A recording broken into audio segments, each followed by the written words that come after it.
the 750 Super Duty, it's quite easy. We've got the IO 375 Aerosport, so I do have a mixture control, so I want mixture all the way in, and then I do have a backup fuel pump, but I'll just keep that off. And then it's an injected engine, so fuel injection, so you don't have carburetor heat then. Right, right. So then I get on downwind, get ready to beam the numbers. I'll bring back power, slow the airspeed down to the white arc. We'll deploy the flaps about 7-8 degrees. I have a maximum of 15 degrees, and then I'll keep my airspeed in the white arc. And then final, I'll probably get down to 50 miles an hour. And then when short final, it's really going to start dropping off airspeed very quickly. And then I start bringing the nose up, and sometimes I'll have to add just a little bit of the power because of the starting to develop a high sink rate, but then my airspeed will drop down in the 30s very quickly. And Mexico traffic, experimental 750 Super Duty is 2 miles south inbound lane 18 Mexico. Main thing is just fly the airplane. Don't be afraid to add a little power if you start developing a high sink rate. It's very easy to fly. It's just keep your head out of the cockpit. And the reason we do these airplanes high sink rate is at low speed is to be able to land in the very, very tight areas. And it's not, it's like, 700-800 feet, sink rate. It's not like 2,000 foot, so it's not drastic.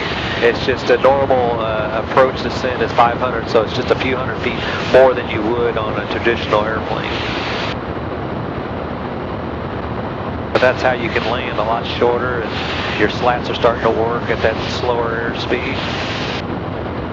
Okay, we're on the downwind, so when I get to beam the numbers, what I'll do is I'll start bringing back power, bring the nose up, bleed off the airspeed to the white arc, and then I can deploy a little bit of flaps.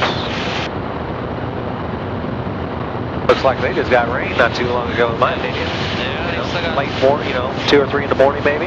Still standing water on the runways, yeah. And the new tarmac, there's a lot of water on it.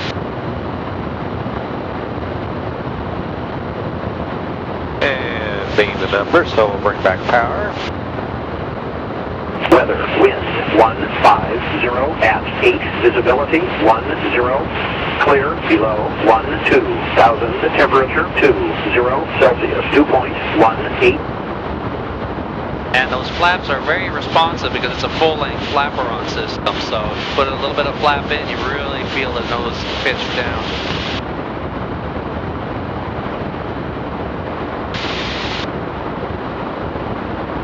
Here we're indicating 65 miles an hour, low 60s. Mexico traffic, experimental is on the left base 18.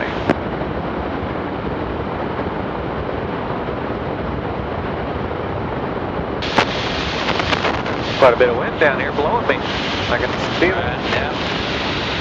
A little bit of crosswind.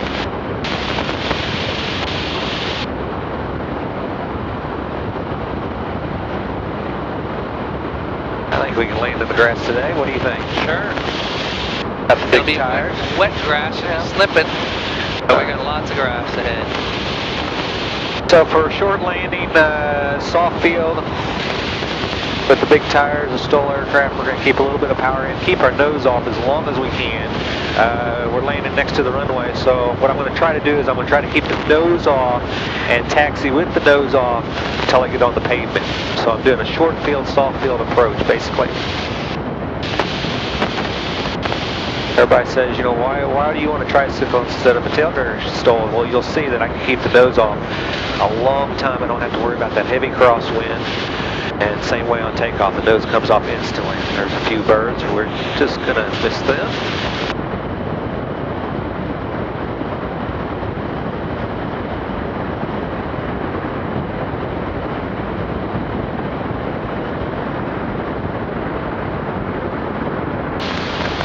Add a little power, keep the nose up.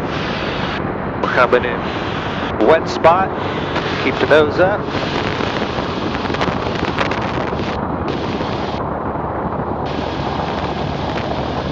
Doesn't want to hold up.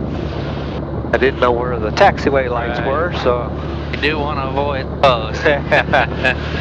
You did a great job anyway, though.